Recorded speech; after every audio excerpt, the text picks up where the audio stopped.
We truly had such a hard time picking the stories that we wanted to highlight this year because there were so many really meaningful and impactful stories that we had the privilege of telling. I think we feel very honored that we get to be a part of this work and that we get to be, breaking down these stories and sharing them with all of you. From the ACLU, this is At Liberty. I'm Kendall Ciesmeyer, your host. And I'm Vanessa Handy, a producer on the show. 2023 is coming to a close, and boy, oh boy, there is a lot that has happened. We've weathered so much this year.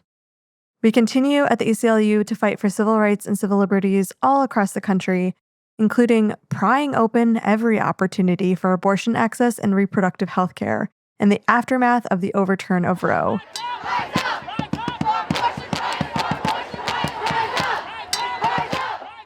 And blocking trans healthcare bans popping up in all different states. Not to mention, we've levied lawsuits to curb the rise in book bans and educational censorship. The banning of books in the U.S. is a tale as old as time. School curriculums and libraries are a battleground for book bans across the country. And advocated for racial equity amid the overturn of affirmative action and continued attacks on voting rights. Hey, students of color are here to say, diversity looks like. Show me what diversity looks like. This is what diversity looks like. So today we're highlighting some of the most notable episodes from the year, which also happen to be some of our favorites. We'll chat about what we enjoyed, how they came to be, and where the issues we reported on stand today. We hope you enjoy.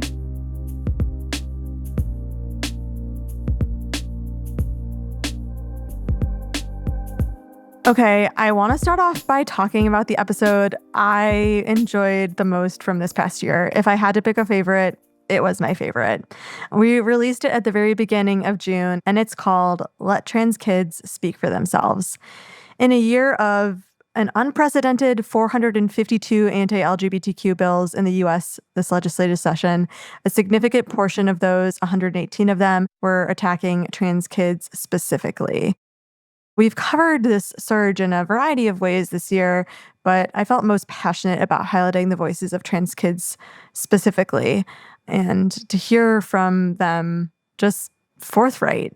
What I love most about this episode is that we hear from 3 trans kids across the country, Dylan, Jaden, and Hobbs, who are in typical teen fashion, particularly annoyed that they even have to be talking about this issue.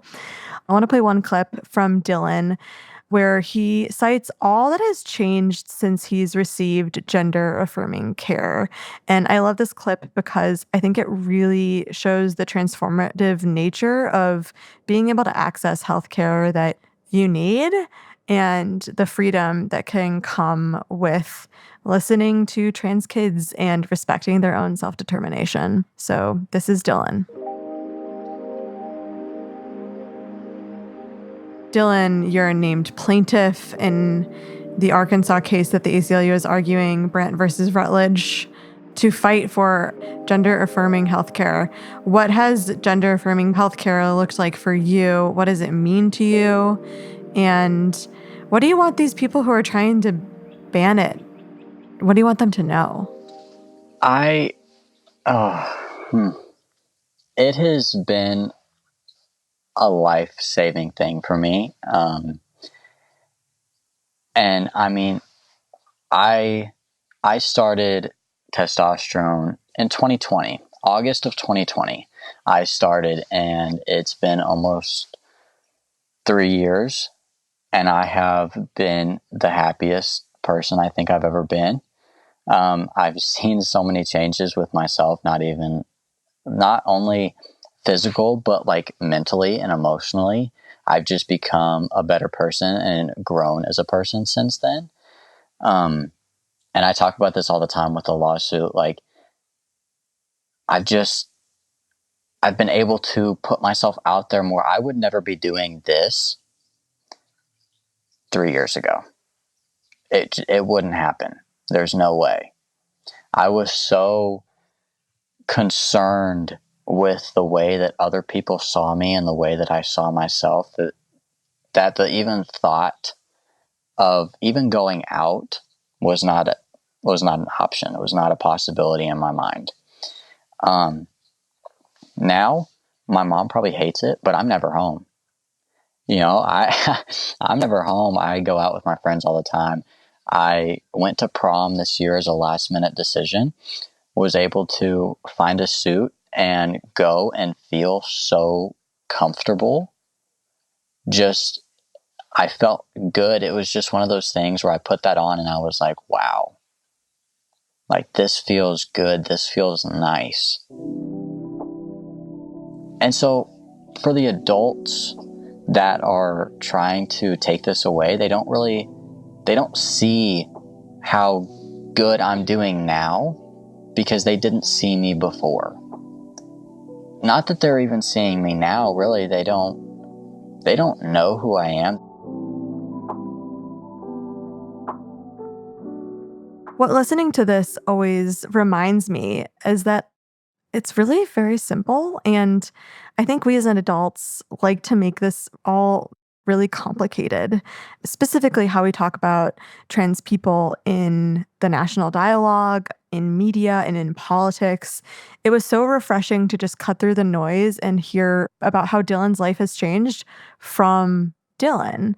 And the other thing I'll mention is obviously in the clip, we noted that this is Dylan Brandt, who was the named plaintiff in Brandt versus Rutledge, which was our ACLU lawsuit against the Secretary of State in Arkansas, who was banning trans healthcare for minors. And Dylan fought this all the way through. We actually had a really amazing outcome. And just weeks after we interviewed Dylan, Jaden, and Hobbs, we got an answer in this case that it had been blocked in court. And so that was a huge victory. And Dylan was really at the center of it all. And his decision to use his voice and to be public with his story was just so impactful. So impactful, in fact, that Dylan was actually named to Time Magazine's Time 100.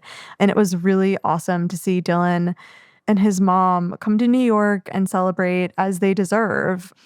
One other moment that really touched me is when 15-year-old Jaden talks about her friends coming over to help her get ready for homecoming and bringing their makeup because she didn't have any and she didn't know how to use it.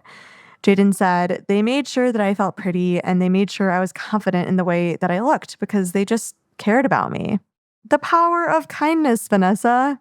Yes, the power of kindness and the power of friendship. I mean, that is just such a simple and pure thing. And I'm so glad that Jaden and Dylan and Hobbs have these friends that are rallying and supporting them.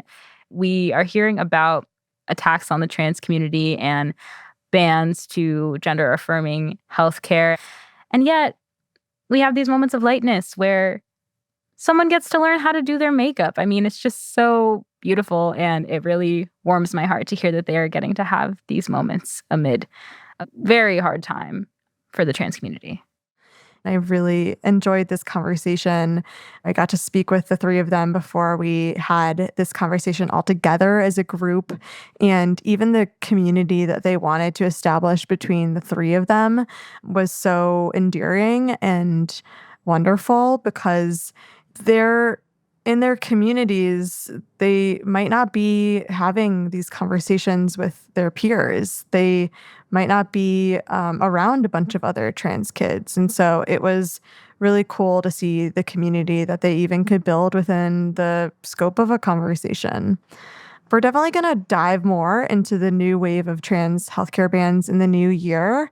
But we have a tough update, which is that on November 1st, we made the decision to join with trans youth, their families, and their medical providers, as well as with our legal partners, including the ACLU of Tennessee, to ask the Supreme Court to block a Tennessee law banning gender-affirming medical care for trans people under 18, so minors. The Tennessee law currently prohibits medical providers from treating trans youth with evidence-based gender-affirming medical treatment and requires youth currently receiving that gender-affirming care to end that care by March 31st of 2024. So we'll have more of this story in the future, including why we decided to appeal to the Supreme Court. That was not an easy decision. And as we've weathered so many of these fights to block trans healthcare bills all across the country, we're moving this concept of banning healthcare forward. And we're hoping the Supreme Court takes up our case. So more soon on that. I want to chime in with one of my favorite episodes from this year, and it's one that we released in June called A Year Without Roe, Your Stories. And like the title suggests, we use this episode to reflect on how people's lives have been impacted since the overturn of Roe v. Wade last year. We did a call out for your stories, and you all responded loud and clear. I mean, we received hundreds of responses from folks across the country, and it captured the numerous and really nuanced consequences of the Dobbs decision. So we shared some of your messages in the episode, and we spoke in depth with 4 people about their experiences. I really think that this conversation on abortion access and reproductive freedom often centers people who don't want to get pregnant and how it's going to impact their access to abortion. But I want to share a clip from this episode that brings up another side of the conversation, and it's one that you may not have thought of before. Margaret, a romance writer from St. Louis, Missouri, told us about how her dating life has changed in a state where abortion is banned. You know, for me at this point, it's going to have to be someone really special for me to allow them into my life in that way. There's not going to be the casual hookups or anything like that. That is, for me, that is completely over. You know, it makes me take a step back from even wanting to date. As a romance author, you write a lot about sex, dating, and relationships explicitly in your day job. I wonder if your personal experience since the fall of Roe has changed the stories you're writing and how you're writing them. I try, for my own sanity, to keep politics out of it as much as possible. But it's definitely, you know, because I write spicy romance, okay? And which to me is something that is about women's liberation, okay? The right to go and enjoy pleasure, right? Right. And pleasure as you deem it, as it works for you, not necessarily for someone else. So it has made me want to almost be a little bit more cautious in how I portray things and how I talk about things, and just what I go and say, even just a turn of phrase that could potentially be used against me.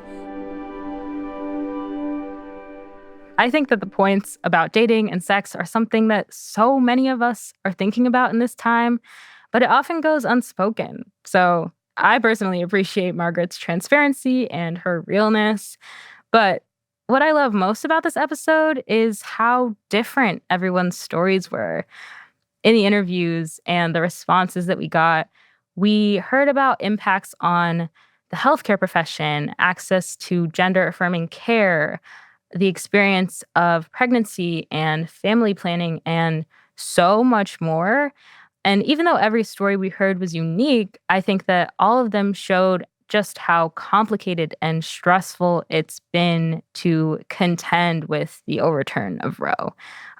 And I think this episode really validated a lot of the difficult and collective emotions we've had this past year. I don't know about you, Kendall, but I know it really did that for me. Yeah, absolutely. I mean, I can still remember the day that Roe was overturned. And obviously, working at the ACLU, we had to jump into action and jump into work. But that really sat with me for the following few months in a really intense way. And I think when we sought to collect these stories, So often we've been hearing kind of the most traumatic versions of these stories.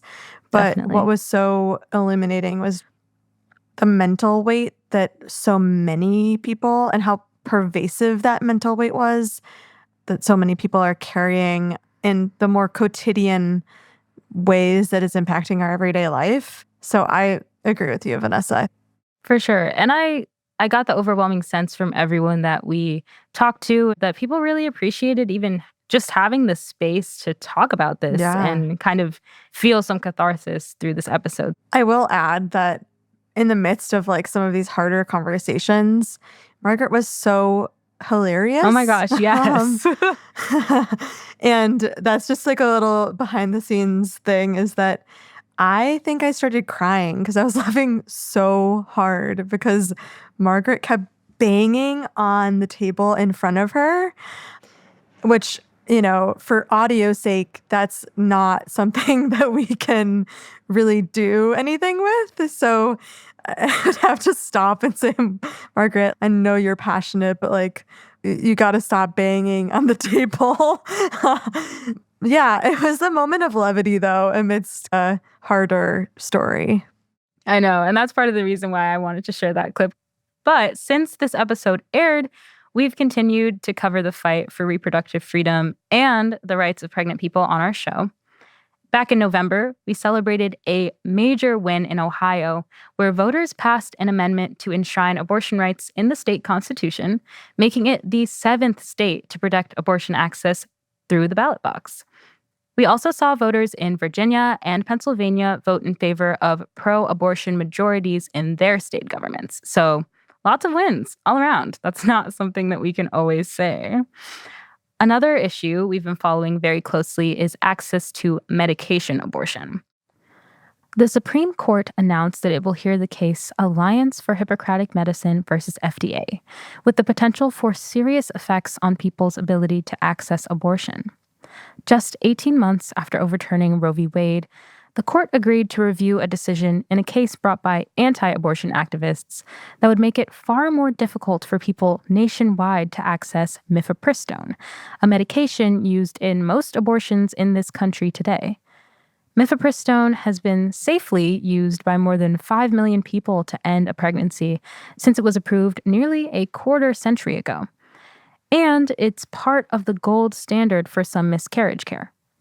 No date has been set for oral arguments, but we will bring you updates in the new year. Next up, we have another national story that encapsulates, I think, a number of our issue areas at the ACLU.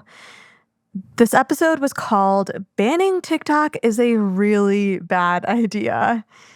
The episode ran in mid-May, shortly after the TikTok CEO was grilled by Congress in a hearing on the platform's security and privacy practices, with particular concern to the Chinese government's access to American user data. This issue is a privacy issue, a national security issue, and a free speech issue. And we happen to know a few things about those issues. If the U.S. government banned TikTok, it would irreparably harm Americans' First Amendment right to express themselves, access information, and communicate with people around the world. What's more, calls to ban TikTok for national security reasons have not been remotely supported by concrete public evidence, instead focusing on speculation and anti-Asian xenophobia. On this episode, we spoke with 3 notable TikTok creators about how the platform has helped them advance causes of civil rights and civil liberties. Tiffany Yu, a disability advocate, Jamira Burley, a racial justice advocate, and Talia Lichstein, a reproductive freedom advocate, joined us. And then we also spoke with our in-house expert, Ashley Gorski, who is a senior staff attorney with the ACLU's National Security Project. We're going to play a clip of Tiffany Yu on the value of TikTok for communities who lack mainstream representation. What do you think we lose with a TikTok ban? I think for me, there are kind of like 3 big things that we lose if TikTok goes away. Disabled people are twice as likely to live in poverty. And what TikTok has unleashed for many of us is that we actually can create a career being a creator. The second is that disabled people find each other online, and it's where we find community first, and it's where our social fabric and many of our social connections are. And then the third is that for people who are not disabled, it makes our experience more accessible to them and through a more empowering lens than some of the pity victim narratives that the mainstream media still is including in their movies and TV shows. I really enjoyed hearing from the TikTok creators themselves about the value add that TikTok is bringing to their lives. As Tiffany said, for disabled people who struggle with employment, accommodations, and representation, TikTok has been such a meaningful opportunity to be seen, to start dialogue, to meet other people, and to be paid on their own terms. So I'm a huge fan of TikTok personally. Vanessa, how did you feel about this story? I think the story showed such an important side of the conversation on what it would mean for TikTok to not be in our lives anymore. For me, I wouldn't consider myself a content creator, but even just as someone who uses TikTok very casually, it's brought a lot of value to my life and has honestly just been a great educational tool. I think it's also really important to think about TikTok as a tool that young people predominantly use. And Definitely. a lot of the conversation on our podcast is about how young people are at the forefront of social change most often. And throughout history, this is true. And so I feel like censoring young people in their voices really censors and prohibits social change. I know that that's perhaps a big, lofty statement to make about something that people see as, just kind of a silly little app on your phone where people do dances to trending sounds. And while that is true, I think it isn't inaccurate to say that it is a platform or a medium or a forum for organizing these days. What is so notable about this story is that it follows this trend line that we've been seeing in other stories and other efforts by our government to really capitalize on this anti-Asian sentiment that I think has accelerated or been accelerated by the COVID pandemic. And we see this anti-China sentiment in particular seep into so many different areas of our life, whether that be trying to ban TikTok or trying to pass alien land laws in states like Florida. We're involved in litigation there. And I want to also add that we do have an episode about anti-Asian land laws in Florida. So you should check it out. Absolutely. Thanks for that plug, Vanessa. No problem. In recent months, we've seen lawmakers in the United States, Europe, and Canada escalate efforts to restrict access to TikTok. This is all because of the app's Chinese ownership, like we've mentioned. Since November, more than 24 states have banned TikTok on government-issued devices, and many colleges have blocked it from campus Wi-Fi networks. The state of Montana even signed a bill to ban TikTok in the state. This was back in May, but a federal judge recently stopped the ban on the grounds that it violated the First Amendment and also violated a clause that gives Congress the power to regulate commerce with foreign nations. We've been talking a whole lot about censorship, and the next episode that I want to mention stays in that vein. This episode comes from the back to school season in September, and it focuses on the right to learn, which is another one of the issue areas we work on here at the ACLU. Back to school season should be an exciting time and a new beginning for everyone involved, students, parents, educators, and unfortunately, this year it was anything but that for some educators and students in Texas. In our episode called Why is Texas Eliminating School Libraries?, we investigated the headlines about the state's plan to convert libraries into disciplinary centers and eliminate librarian positions at several schools in the Houston Independent School District, or HISD, which is the largest district in Texas and one of the largest in the country. These changes were notably targeted at schools with high populations of low-income and Black and Brown students. And we spoke to two very spunky and seasoned Texas librarians for this episode, Becky Calzada and Deborah Hall. And the two of them have been advocating for students and the future of their professions as librarians. We also then heard from Chloe Kempf, an attorney at the ACLU of Texas, who helped us make sense of how educational censorship infringes on students' civil rights. Librarians are teachers primarily in the state of Texas. School librarians have to have a minimum of 2 years of teaching experience before they can even consider becoming a school librarian. And then once they do that, they have to go to library school to take coursework and then to also obtain a master's degree. So not only do we have a highly educated person in front of students, the role and the learning that happens in library school centers around not just literacy, but it now talks about the use of tech integration, digital citizenship. They're also leaders on the campus, trying to partner with their administration to extend the mission and the vision of the campus and the schools. And so, there's just so many things that they can do. And so I think it's just more like, leveraging that person and not considering just the administrative sort of the tasks. Because yes, those things that happen, yes, we have to purchase books. Yes, we have to process books. But if you really want to maximize that person, you'll really put them in that role of instructional leader to partner with teachers. And of course, to work with students, because the library is the heart of the school. It's the center of the school. The heart of the school? That is so sweet and so true. Kendall, I think it's an understatement to say that we absolutely love libraries here. I had such a close relationship with my librarians growing up. I used to spend every single day after school in elementary school at the library. So I am with Becky and Deborah all the way. Vanessa, they say having fun isn't hard when you've got a library card. It's so true. That is what this episode is all about. I think it's also really important to just be clear about we're doing this episode because we've seen so much censorship happen, particularly targeting education that pertains to teaching accurate history about Black history, slavery in our country, the civil rights era, et cetera. And then also accurate information about gender diversity and sexuality. And that's a subject matter that school boards are trying to remove from libraries through book bans. And then this is the next evolution on that.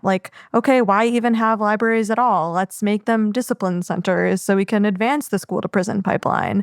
It really was so shocking to me to even see those headlines. So I was so grateful that we got to do this episode. Me too.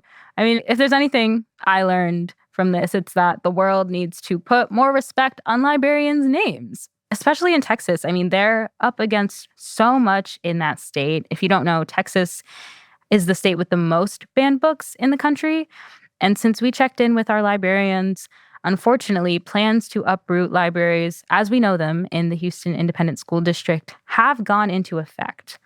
As of early November, 85 schools have been reformed by Superintendent Mike Miles through a model called the New Education System. And at many of these schools, libraries have been turned into team centers where students who excel are sent to work on more challenging material by themselves. Or inversely, misbehaving students are sent there to watch their classes virtually as a disciplinary consequence. These centers do contain books, and students can access the books before or after school, or by the discretion of their classroom teachers. However, librarians have been removed at the majority of these schools, and they are not involved in the team centers. And Superintendent Mike Miles says that he cut librarians in order to, quote, prioritize resources and focus on teaching kids how to read through a science of reading curriculum.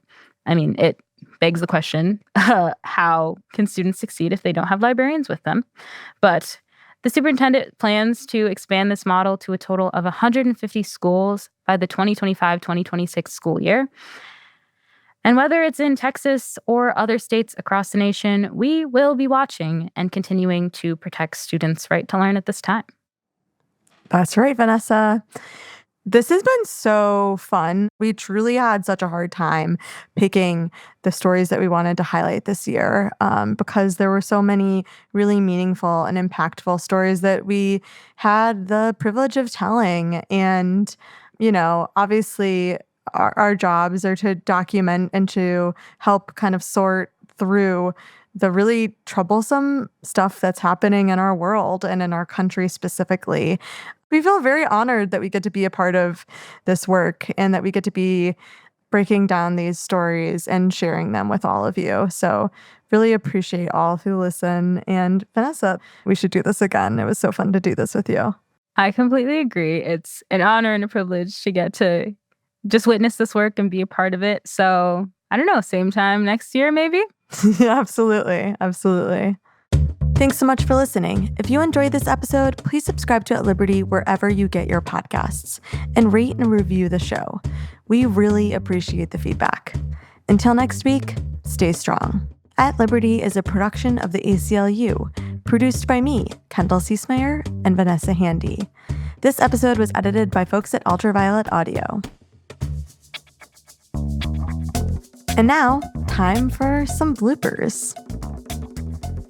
From the ACLU, this is At Liberty. I'm Kendall Ciesmeyer, your host. Oh, sorry. Slay. Slay. I really enjoyed hearing from the TikTok.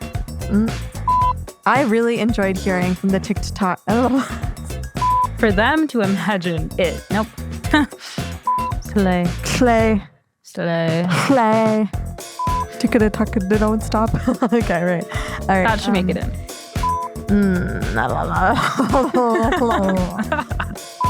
Slay. Slay. Yeah, I think we... Vandal is real. We ate and... Yeah, that's it. 1, 2, 3, 4, 5, Me 6, when I have to 1, count. 2, 3, 4, 5, 6, 7. In the outro, you should be like, thanks so much for listening. I hope you enjoyed the debut of Vandal. Yeah, if you've been living under a rock for the past 6 months and don't know what Vandal is, get hip. Get hip to it. It's just Vanessa and Kendall in a super group together. Live, love, love. We're living, we're laughing, and we're loving. That's for sure.